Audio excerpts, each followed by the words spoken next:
Sirens, Slammers, and Service, a podcast for female first responders by female first responders. My name is Nikki Clucci, and I will be your host. As a former correctional officer in Alberta for almost 2 decades and the founder of Blue Line Fitness Testing, which provides law enforcement fitness testing and first responder wellness workshops, I started this podcast as a way for female first responders to share the trials, tribulations, and triumphs of their daily work. I want to showcase the unique perspectives, skill sets, and personalities that women bring to a first responder career and share their stories. So get ready to laugh your ass off, learn a whole bunch, and be inspired by some pretty badass women. Let's go. Welcome back, guys. I hope everybody is having an amazing Friday. It is Friday, which means that another one of these awesome podcast episodes drops today. I hope you've been enjoying season 2 so far. I truly have absolutely loved this season.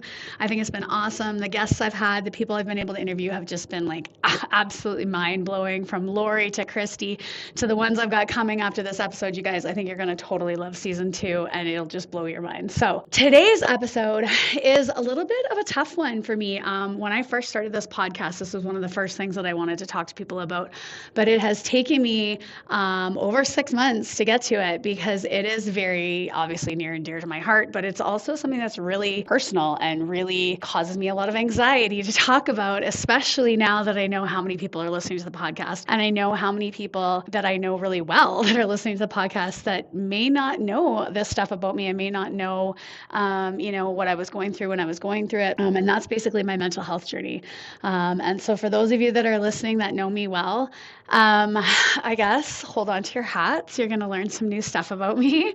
For my other listeners that don't know anything about me and you've just been listening and enjoying, we're going to get kind of deep and we're going to probably get a little bit dark. And so I will give you a trigger warning. We're going to be getting into the mental health side of a first responder career and my personal journey, basically into the depths and then kind of digging myself out. And the reason I wanted to do this kind of in this stage of season 2 is I didn't even have like a plan for season 2 to go this way, to kind of delve into the mental health side of things. But having Lori on and her journey, talking to Christy and her journey as, one of the unseen first responders. My next week's guest, Sheridan Taylor, who is going to talk about his journey as a veteran and as a former correctional officer and the mental health struggles that he had. It really just kind of naturally, authentically kind of melded together. And so I figured it was time to be brave and put myself out there a little bit more and share my journey. TMI, I was going to record this one before Christmas and then I was PMSing and I knew that I would cry at the drop of a hat. So I figured probably not the best day to be recording the podcast because I would burst into tears on you guys. I have literally all day today been putting this off. Like every time I went to go to record, I would come up with something else I had to do because it's just stressful to me to really put myself out there. So bear with me. It may get emotional. If you know me, you know that I'm a pretty emotional, pretty passionate person. So I promise I'll try not to cry, but I might cry. It just might happen. And if it does, it's just because I feel so much and because I feel so deeply.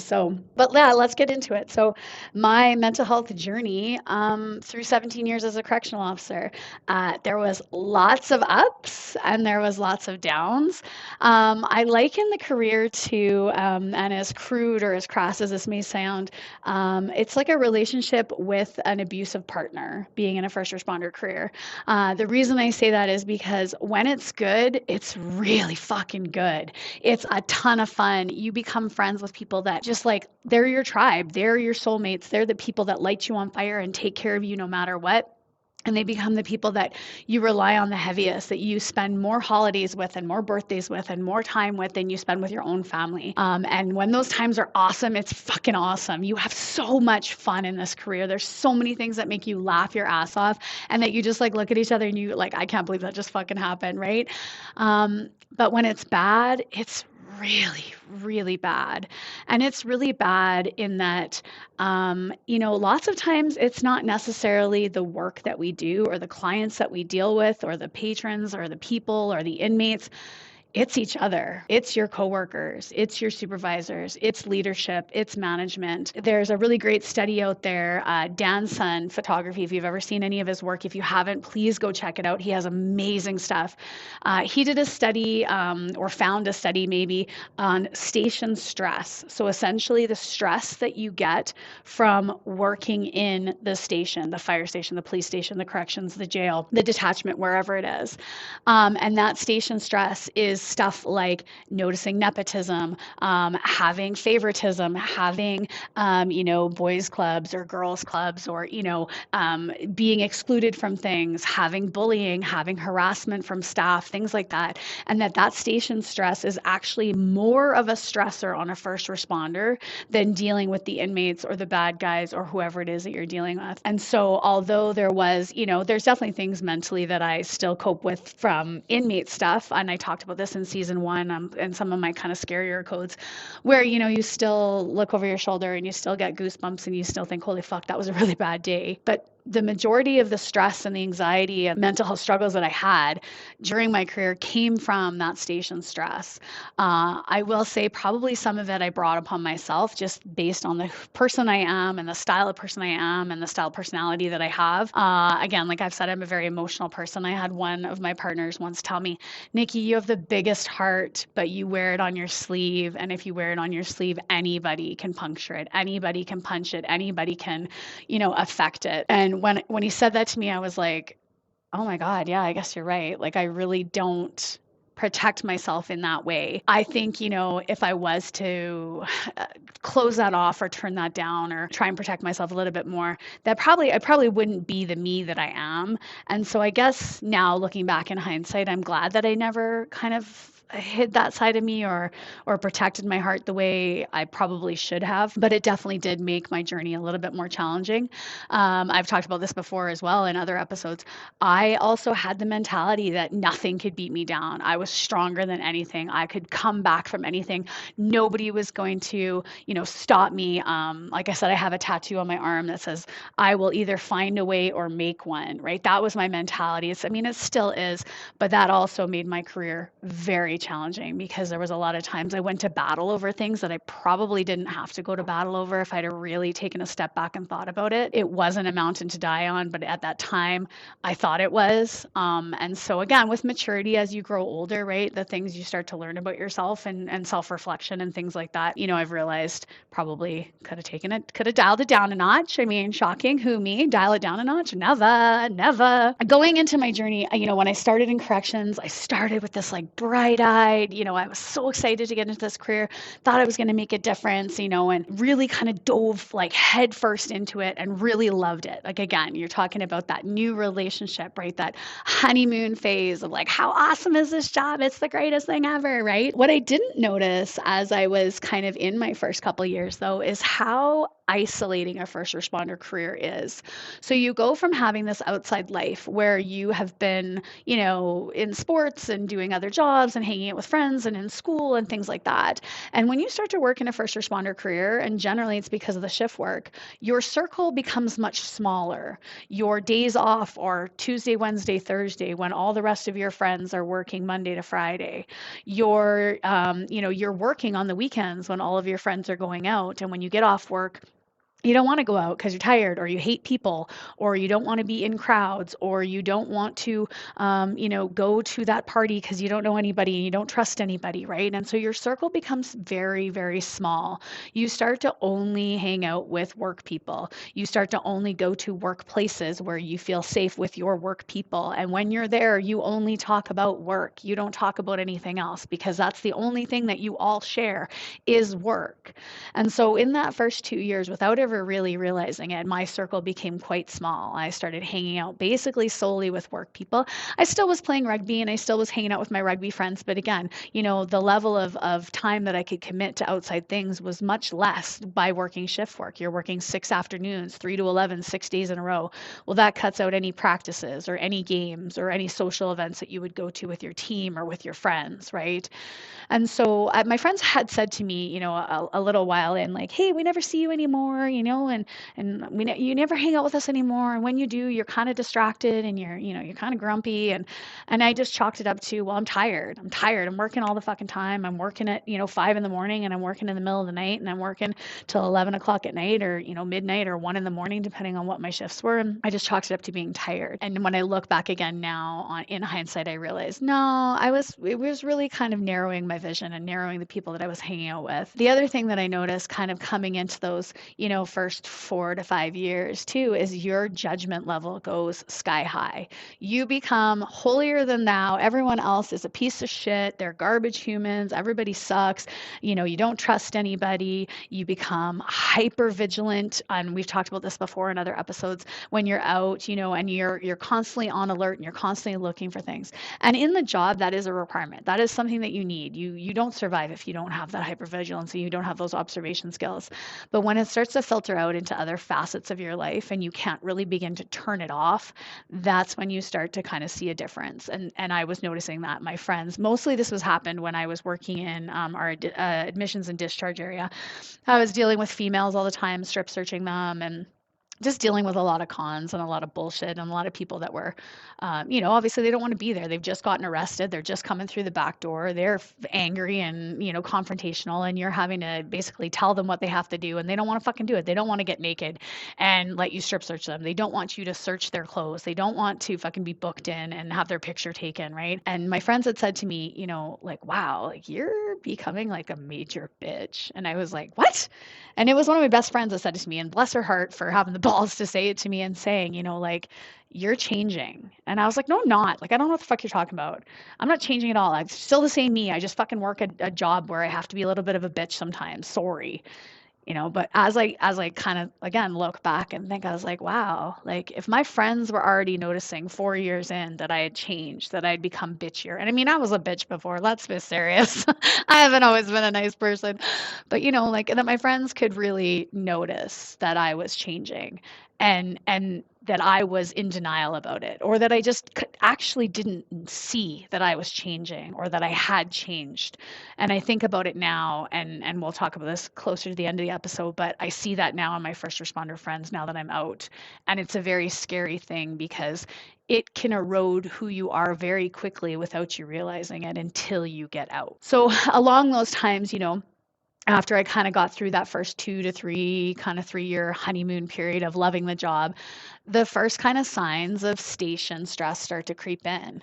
So I had an issue with another female staff where I trusted her. I thought that she was one of my very close friends. I thought that we were, solid, and I thought that I could trust her.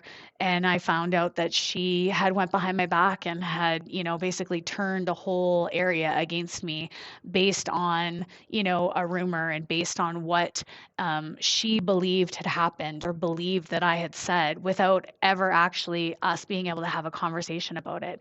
And that incident took us almost 15 years to get through. We finally made amends about 4 years ago and had a laugh about it, because again, oh my God, I can't believe that we let that fester for so long. But that betrayal, that sense of betrayal was so deep, and I was so hurt by it.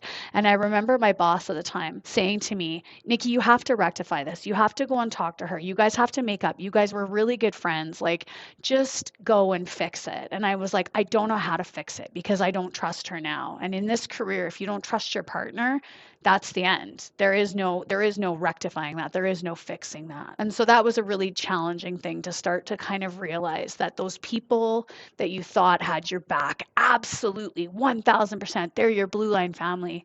You know what? Sometimes they don't always have your back, and sometimes they're not always having your best interests at heart. And that really kind of took a toll on me as, I'm a very much, loyalty is very important to me. And I find that, if I'm your friend till the fucking end, until something happens to make me not be your friend. And if I'm not your friend, I'm not your fucking friend. And I will never fake it. And I will never, pretend to like you or pretend to be nice to you. I'm not one of those girls that can be to your face, oh, yeah, I love you. Nice hair. And then behind your back, oh my God, did you see your fucking hair? I'm just like, oh my God, look at your fucking hair. What is going on? Right? Like, that's just me. That's just the way I've always been. And so to know that I couldn't fully trust somebody was really kind of hard for me. The other thing that happens is you get a promotion.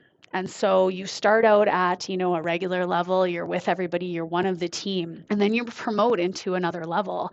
And again, as a naive 27-year-old, and I talked about this, I believe, in episode 1 of season 1, I just assumed that everything would be the same. It was just me, still Nikki, but Nikki with stripes on my shoulders as a supervisor.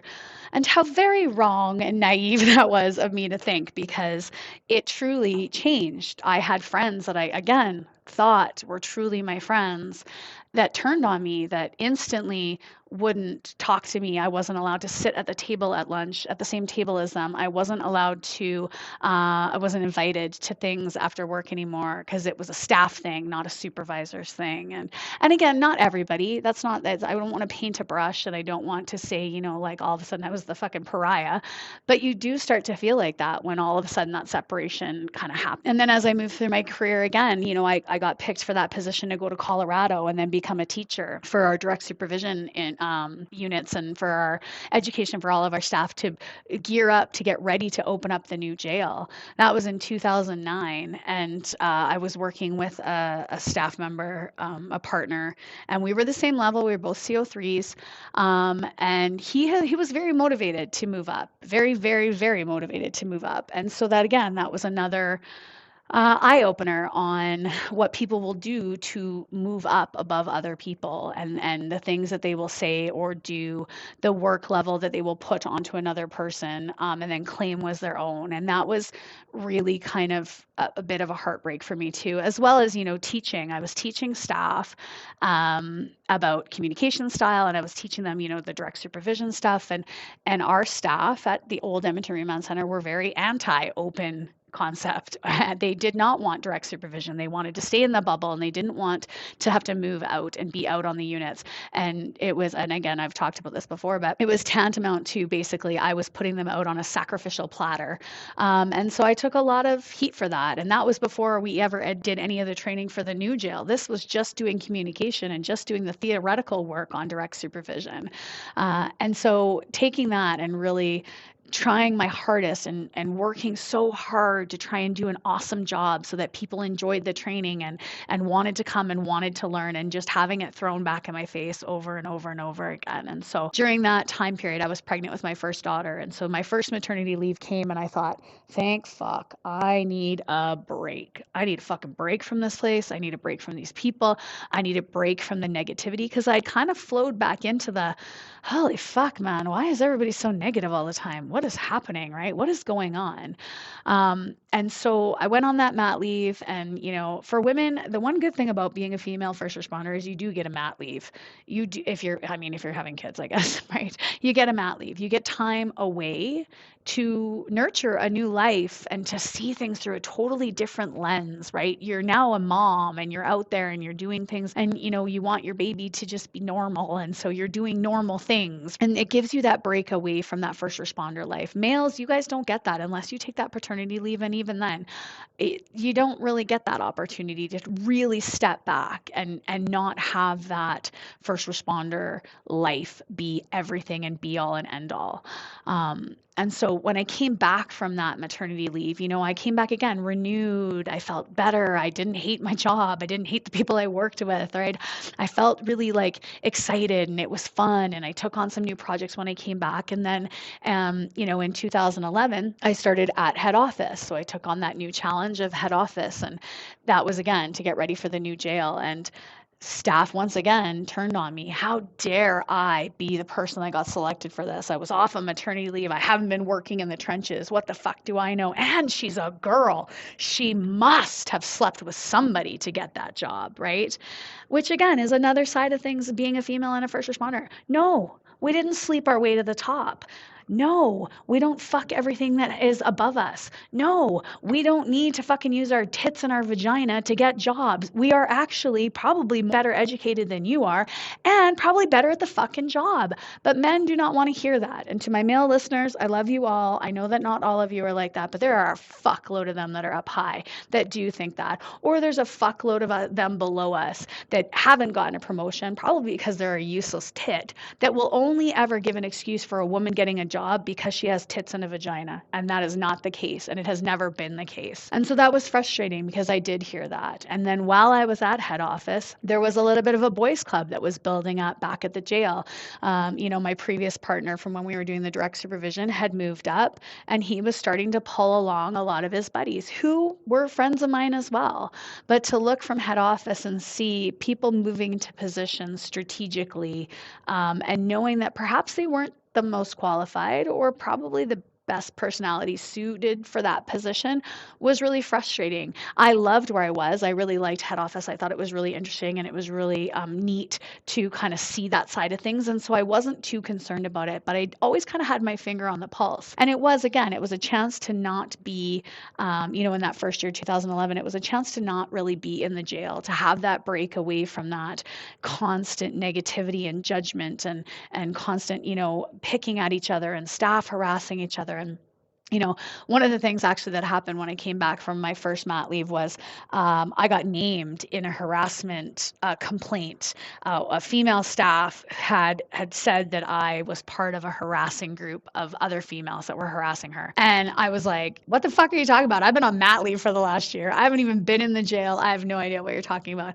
And the real irony of the fact was that the girl that had put the harassment suit in was probably the biggest bully in the jail. She went out and actively was awful to other females and just actively treated them like shit. And so I went to the investigation. I said, I've been on fucking mat leave. None of this, I wasn't even at the jail for this stuff. I don't even know why I'm being named in this. Well, you're being named in it because you're a female staff. And I was like, okay, again, why are we just looping in all female staff? But okay. But it was really frustrating to me because the females would come back and we'd have conversations about, oh, well, what did they ask you? And what did they ask you? And to me, some of the females that were also named in it would be like, well, that's fucking bullshit. And she did this to me and she did that to me and she did this to me and she did that to me, but never would speak up. Like when they were in the investigation, they just shut their mouth. And I know that we have a code that we don't rat and we have a code that we, back each other and that we take care of each other. But if you're being named in a harassment suit and being said that you harassed somebody and the actual case is that they were harassing you, why the fuck wouldn't you speak up and say something? It baffled me and it was so frustrating because again, my personality type is like, you don't lay down and take that shit. If it's an injustice, we speak up and we step up against it. And so that was really frustrating for me to kind of see that happen and just have to watch it ride out and think to myself like, this is unbelievable that this is even happening, right? And so then we come to 2012 and now I'm teaching at the new jail and I'm dealing with all the hatred and all the, vitriol coming to me because I'm this instructor who's forcing them to do direct supervision. And that again was a really tough time. It was a really I dove down deep into, do I really want to do this anymore? I'm pretty done with this. I'm pretty tired and I don't really like this job anymore. And so when I got pregnant with my second daughter, the strike was really hard too. Like I haven't really talked about the strike, but in 2013, about 2 weeks after we opened, everybody went on strike. There was people that blocked my car, that wouldn't let me leave, that wouldn't let me go into the jail, that, wrote horrible things about me, and said horrible things about me that my friends were telling me, friends that were still on the outside as staff members, would tell me like, oh, this is what they were saying about you. And it's just like, and again, it was people that I thought, I'd worked with these guys for 10 years. Like, how do you work with somebody for 10 years and then they block your car and they won't fucking let you go home to your kids? Like, just so bizarre and so like hurtful. And again, that sense of betrayal of, I had your back and you clearly don't have my back. And that was really tough. Again, it was really one of those things like an eye opener, right? And so I went on maternity leave with my second daughter. And for that whole year I spent looking for new jobs, anything and everything I fucking applied for. And I was like, get me the fuck out. I am not going back to that jail. I will not go back. The only way I'm going back is like as the fucking last resort, right? Well, sure as shit, year comes up, last resort, no job. Okay, well, I guess I'm going back, right? And I think that's another reason why a lot of people stay in a first responder career. And I'll kind of get into that at the end of this too, is, it's a good job. Like, it pays well. It has government benefits. It has a pension. It has fucking consistency. You're never not going to be in a job in a first responder career. There's always going to be bad guys. There's always going to be a need for jail or for police or for fire or for ambulance. There's always going to be a need for us, for the military. The job security is there, right? And so you get stuck in that rut of, well, this is what I've always done. This is what I'll always do. The pay, the benefits, God, I would go anywhere. And I mean, the conversations that we have in, at our staff stations and, at detachments and stuff, God, if I could do anything else, I fucking would. And then we all kind of like, well, yeah, but what fuck? What else would pay us this money to do this, right? Oh, what else would, we're indoors. We're not outdoors humping it like fucking construction guys or rig pigs or, who are making more money than us, but goddamn, they work fucking hard for that money, right? And so you keep coming back to, well, I guess we'll stick it out. I guess we'll stick it out. It'll get better. And then again, in that abusive relationship, something will happen and it'll be a really great couple of months where, it's really fucking good and you have a really great partner and you're loving your job and this is the best thing you've ever fucking done. And then something will happen to kind of punch you in the stomach and take you down a notch. And that happened coming back out of my mat leave, my second mat leave. I came back and I fucking was like, fuck this place. I hate this place. But then I ended up working with a phenomenal partner. And to this day, he's one of my mentors. I love him. Kelly Fagan, if you are listening, I love you. You literally made coming back to work the only thing that was actually good about coming back after my second daughter. And yeah, he's the funniest guy in the world. And we had so much fun and we had a great team. We had such an amazing team and we worked our asses off for each other, but we loved each other and we supported each other. And it was the best. It was the best. It honestly, besides the first couple of years that I was in my career, those 2 years were phenomenal. I absolutely loved them, as the government does and as corrections does and as, law enforcement or first responders do. As soon as they see something that is working, they like to reach in and be like, no, this is working much too well. We must shake it up and we must split up this group of amazing people who are having an amazing shift because, the other shifts, they suck. And so we're going to take some of the good people from this shift and we're going to put them on this shift. And we're going to take some of the bad people from this shift and we're going to put them on the good shift. And we're going to make it all shit all the way around instead of just fixing the shit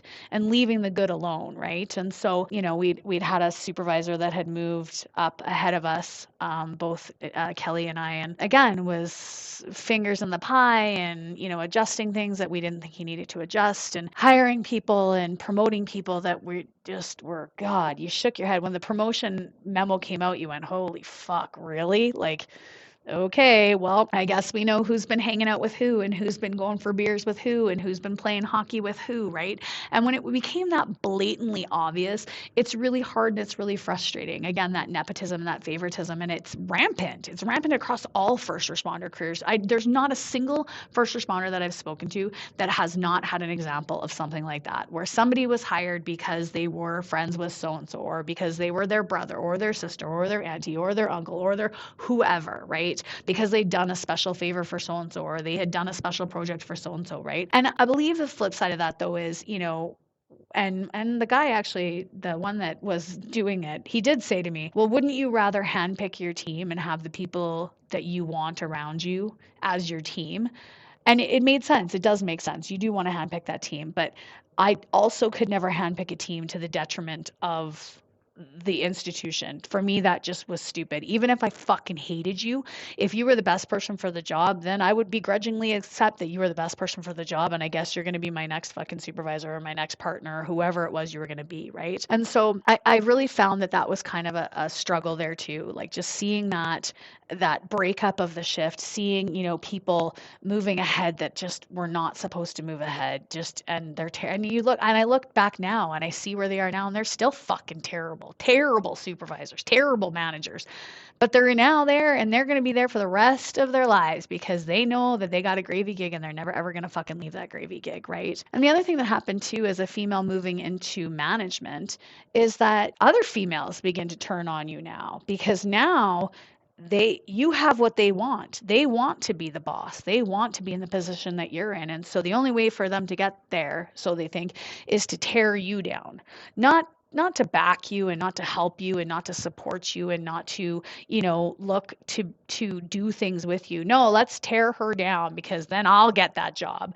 Which, can I just say, it doesn't ever fucking work out like that, girls. So why the fuck do we do that to each other? Like, why do we not ever just back each other and support each other and take care of each other and applaud each other? Why do we see another female get promoted and we're like, oh my God, what the fuck, right? Like, to me, I just, again, even if I fucking hated you, I would still be like, well, good, another female that's in a supervisory role, good. Like, the more females we can get, the better, because we bring a significant skill set to the job that needs to be in there. And so I had my female staff turn on me and try and put investigations in against me and put complaints in against me. I had one female staff that was on night shift one day after muster. They'd all been fucking fighting with each other like children. And so I had held a meeting and I held all the female staff back. And I basically said, girls, you're fucking killing me. There's a reputation. Women in corrections. I say this with quotation marks, right?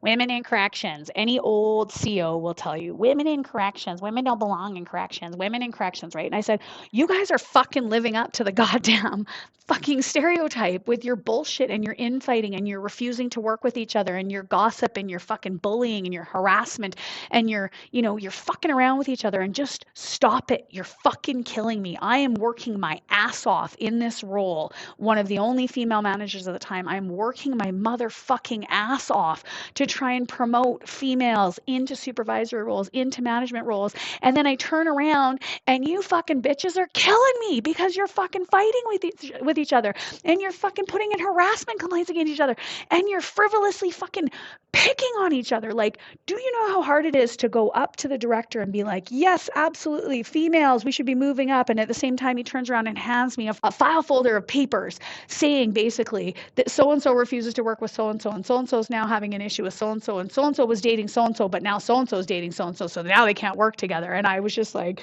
for the love of fuck. And so because I held this meeting, and in my mind, it was a very much I'm talking to you as a female. I'm not talking to you as a boss. I'm talking to you as a fellow female. Please, for the love of Jesus, stop fucking around. And two of the females decided that they felt harassed and that they were going to take this up, and that I had singled out the females. And why wasn't I singling out the men that were doing this? Well, because the fucking men weren't doing it, first of all, but whatever.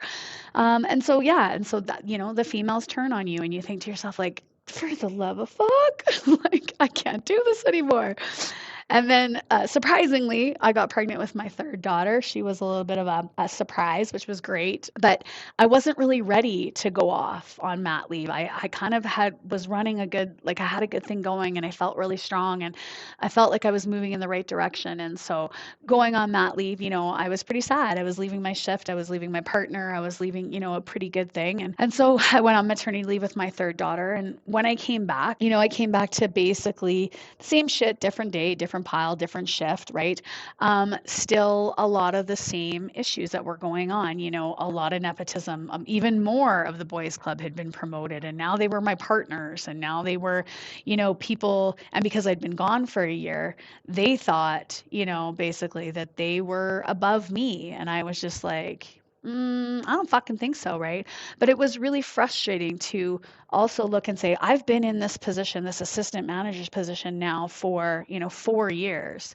These guys have been in it for 6 months, and they're already getting other projects over me, or they're getting other, opportunities, or they're getting long-term secondments or acting positions. And knowing, it probably is because I'm a girl. Again, probably not fully because I was a girl. As I said at the beginning, I'm not the most diplomatic, or I don't have the most tact a lot of times, which I admit I am working on. I say it like it is, and a lot of people don't fucking like that. And I speak up when I see things that are being done wrong, and bosses definitely don't fucking like that. They just want you to sit there and be quiet, and nod your head and agree with everything they say. And I just was not that person. And so when I say, I probably made my journey a lot harder, this was definitely a piece of it. that this kind of stage between that 2017 kind of 18 journey, I definitely made it more challenging. And, it was frustrating and it was hard. And again, other staff members, try and tear you down. And there was a situation where somebody had slid a piece of paper underneath the boss's office, basically saying that I had called another staff member a fucker, I think, something like that. And so when they called me in, they said, "Did you do this?" And I was like, "Well, I admitted to it because yeah, I did. And I didn't really think it was a big deal." And at the time, I was acting into like the deputy director's role. And I was immediately demoted publicly in front of everybody. I had to go to muster and I had to basically tell 150 staff members that this is what had happened to me. And it was probably the most humiliating and one of the hardest things I've ever done is to stand in front of 150 of my staff that I've just spent the last 6 months working my ass off for and trying to prove myself as a good leader and as a good manager, and have to say, because of this, and I mean, it was a mistake. It was a mistake. I shouldn't have said that to that staff member and I shouldn't have made that call. And, but it is what it is. You do things and you think back to yourself and think, oh, that was probably not the smartest fucking thing to do. And nobody else had gotten demoted for something as minor as this. People had done way, way fucking worse things than I had done, and they hadn't been demoted. And so it was a kick in the teeth. It was devastating. And it was one of the things where I just felt to myself like, it doesn't matter what I do. I'm never going to get ahead in this job. I'm never going to move beyond this. Like, I'm always going to be held down because of who I am and how I act and how I won't conform and be your yes man. And that was really devastating to me. I really, I took a step back from that and I kind of went, well, fuck it then. I'm not going to put in any effort. Like, it doesn't matter how hard I work, it's never going to pay off. So why the fuck am I going to pour a bunch of time and energy into this job when it doesn't matter? And so I kind of went on that, dark side of things where I just gave up and I was like, nope, I don't fucking care. Nope, I'm not doing your extra work. Nope, I'm not taking that project on. Nope, I'm not. But the hard thing for me is that that's not who I am. And so every time I said no, and then watch some other fucking idiot take it and fuck it up, I was like, oh God, I can't believe I didn't take that on. Fuck, I'm an idiot. Like, it's killing me to see this idiot fuck it up, right? But I kind of wanted to make a point. The issue is that it never makes a point in a first responder career. They don't give a fuck. They don't give a fuck about you. They will easily replace you in the next breath with somebody else in a uniform. And so as you're moving through your career, you have to remember that. You should never be killing yourself for a job that would replace you the second you died. Remember that. You should never be killing yourself for a job that would replace you the second you died, because you will actually end up dead. That's just the way it will be. You will work yourself to death for something that doesn't really give a fucking shit about you.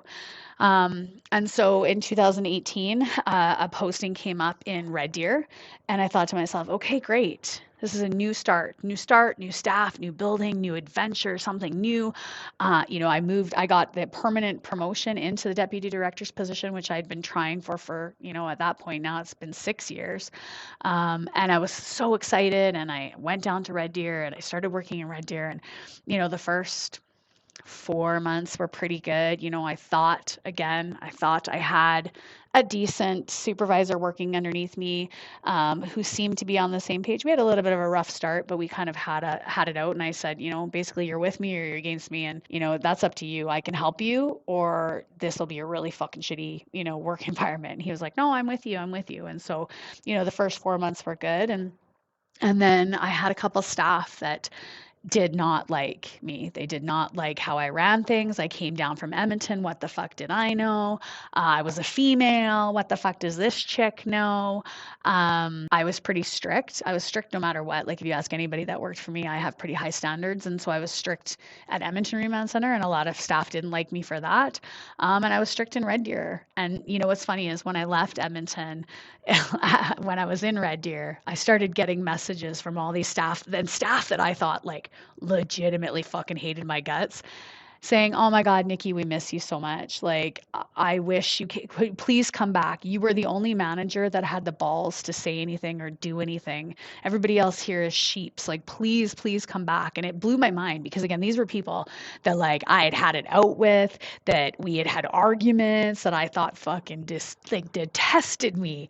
And they were reaching out to say, like, "Oh my God, like, and one of them said, he goes, I thought I fucking hated you too. And then you left. And I was like, oh God, no, need her. I respect her, you know? And so I was like, oh, okay. But the staff in Red Deer, they were not down with that. They were not down with me. And so it very quickly kind of went sideways. And the supervisor that I had working under me decided that he did not want to work underneath me, and he was going to rebel against me, and he was going to take all the staff with him. And so it became a year of hell, basically, of commuting back and forth, of dealing with, you know, this horrible, horrible person who was doing everything in his power to get me fired, who was, you know, sewering me any chance he could get, who was putting in investigations against me, you know, for use of force and for, you know, like, you know, not getting the inmates what they needed, and a bunch of frivolous stuff, and then staff refusing to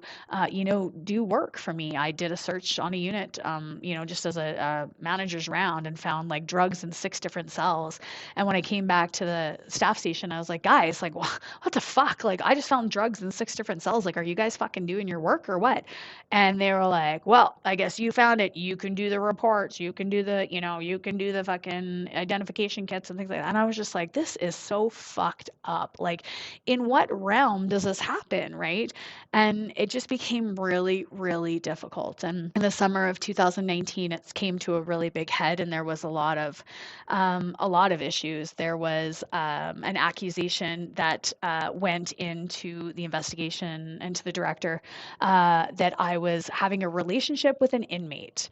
And for those of you that know me, and for my true friends, obviously, fucking not true. Like, what a, like, just so crazy, like so crazy to even think that that was ever actually entertained as like real, but it was. And so I, you know, I went off on leave, and I started to spiral, like, and I had been kind of spiraling anyways, because I was so stressed out and so tired and so overworked, and again, trying my hardest just to get through the next day, and to just to do what I needed to do to do my job and try and survive as a parent and as a human and as a person outside of work. And but I was spiraling pretty quickly. I was drinking a lot. I was drinking to blackout pretty much every night.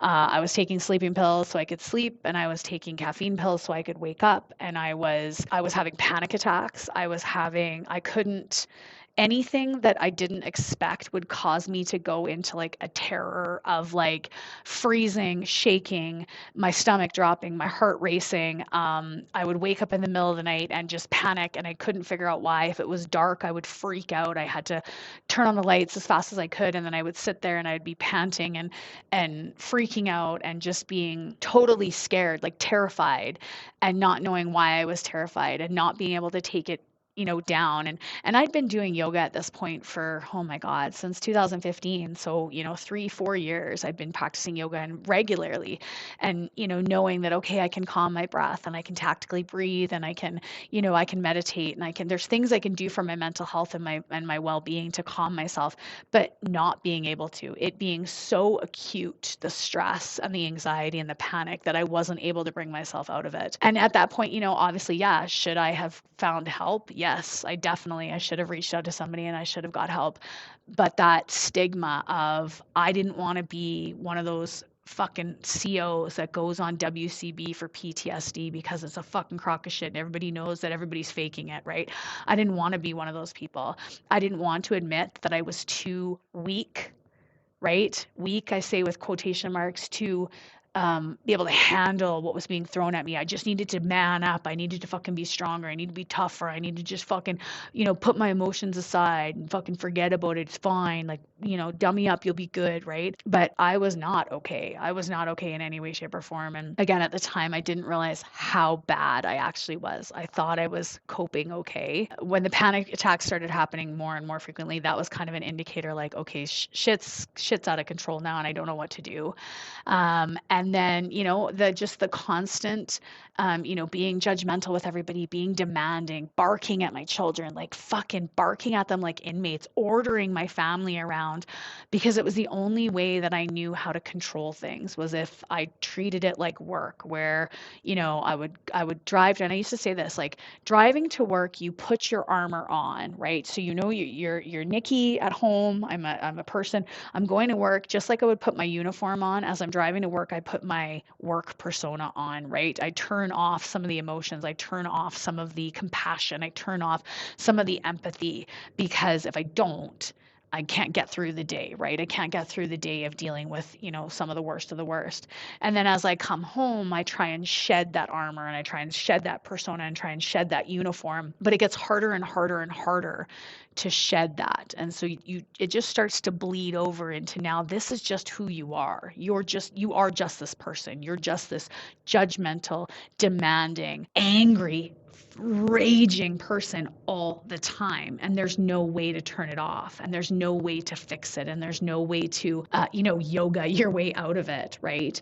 And so again, as I kind of spiraled into August of 2019, I'd always, when the thought of suicide came up, or the conversation, and we've had a couple first responders who unfortunately have committed suicide, and we always said like, oh my God, I can't believe it. Like, he had a family, and he had friends, and he had these outside things, and God, why would he do that?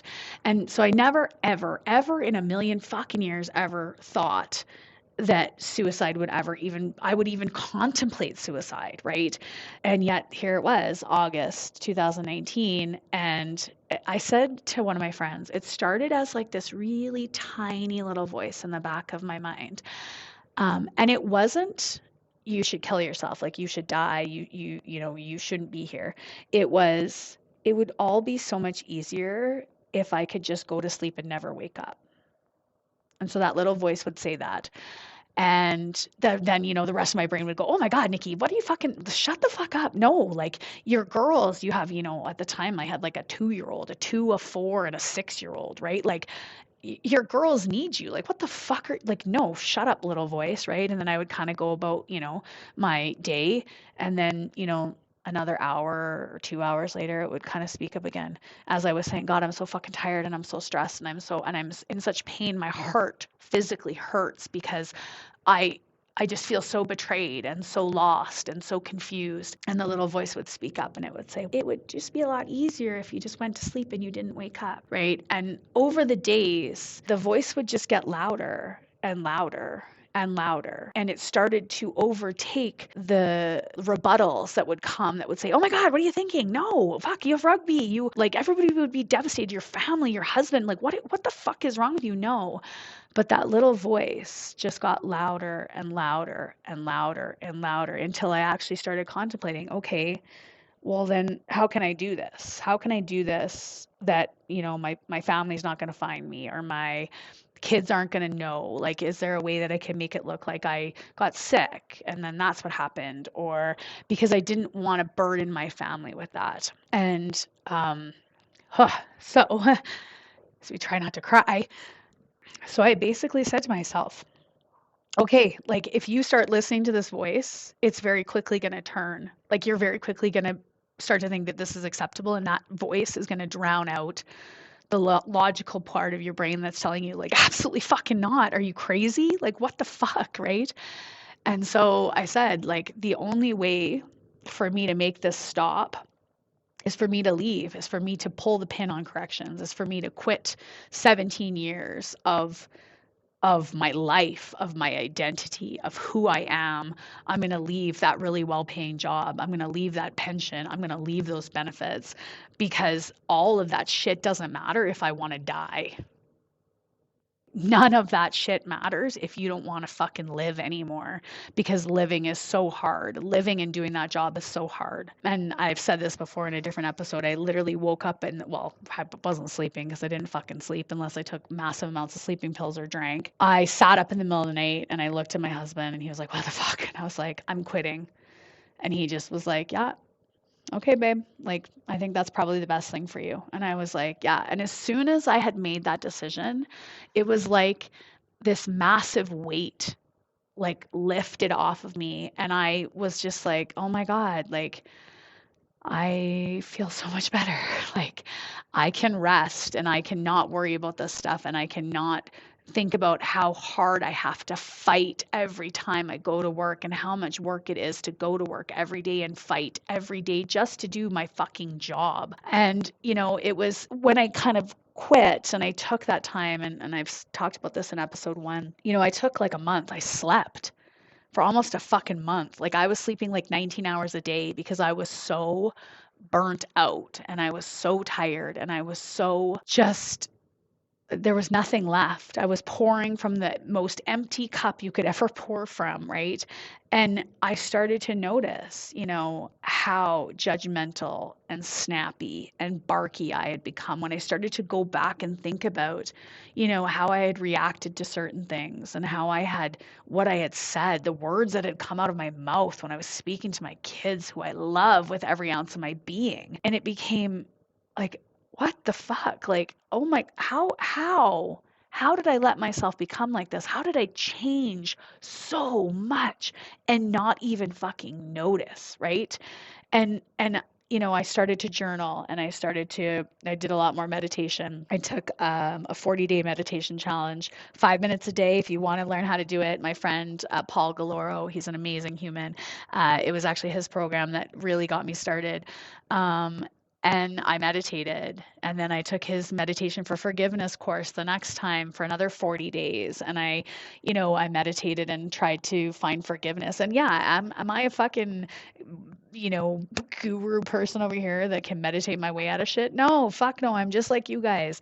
Outside shit comes in. I start to get judgmental. I start to get stressed out. I start to panic. I start to get fucking anxious, right? But now, as I've kind of come out of this process and I've begun to heal, and it's still a process. I mean, I quit in 2019. It's 2023. I still wake up panicking some nights. If I run into people from the jail that I don't necessarily like or don't necessarily trust, I have dreams about the jail that stress me out that night. And I wake up in the morning and I know that I've felt anxious the whole night and I haven't had a good sleep. I had a hater post something horrible on my business Facebook page the other day. And, as much as I would love to say that it didn't bug me, of course it fucking bugs me, because I can't rebut that stuff as a business owner. I can't go back and be like, shut the fuck up. Let's talk about you as an officer, right? I can't do that because that's not responsible. I just have to let that shit slide off my back. But it's really hard because it's still that sense of betrayal. And it's still that sense of, I gave 17 years of my life and my energy, my passion, and my care to that job. And it didn't give me that back, right? It didn't give me as much as the good times were good, they weren't that fucking good, right? And so, I know my job now is to help people get into a first responder career and to help them, move through it. But I do always want to express that word of caution to those that are, going into that first responder career. It will take a toll. It will take a toll on your mental wellness, and it will take a toll on your physical wellness.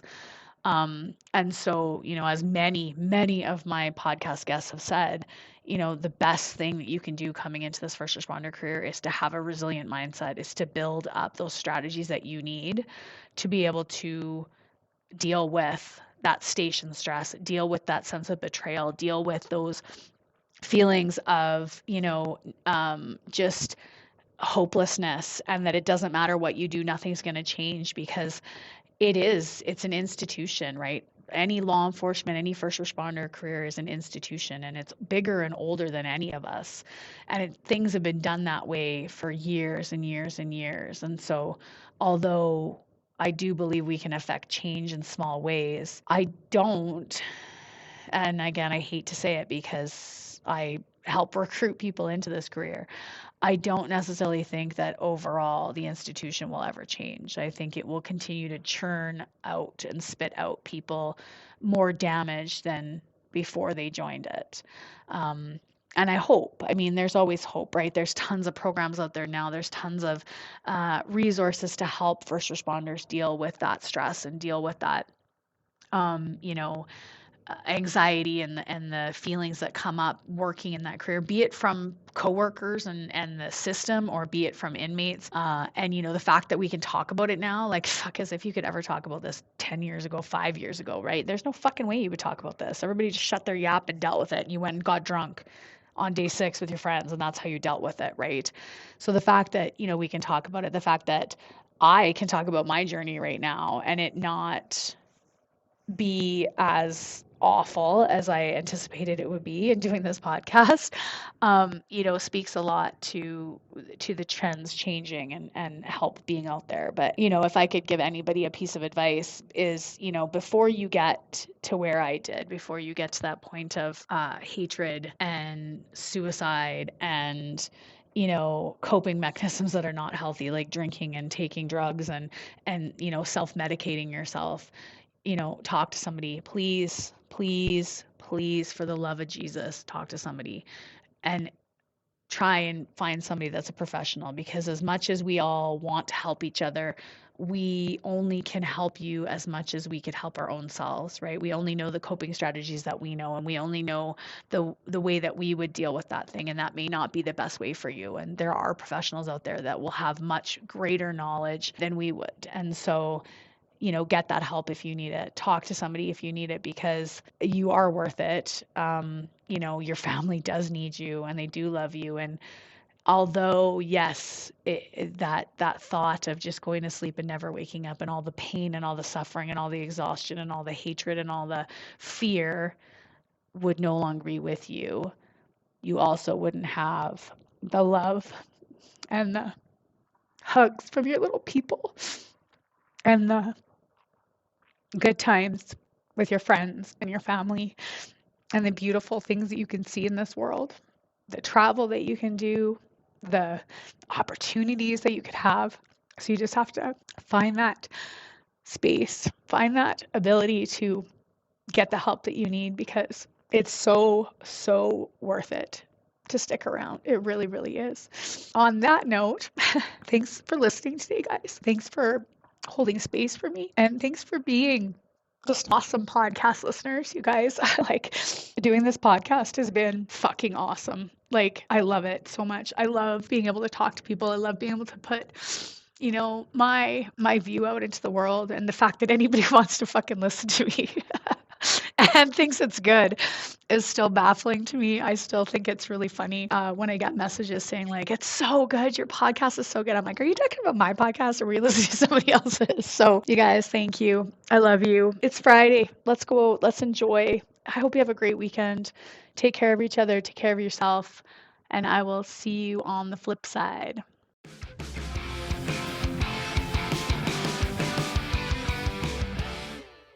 Well, that's it for today, guys. Thanks so much for listening, tuning in, and sharing your time and energy with us. Make sure you check out our next episode starring another badass female first responder on Apple, Spotify, or TuneIn. And make sure to follow us on Instagram and Facebook at Blue Line Fitness Testing. Stay safe and keep your head on a swivel.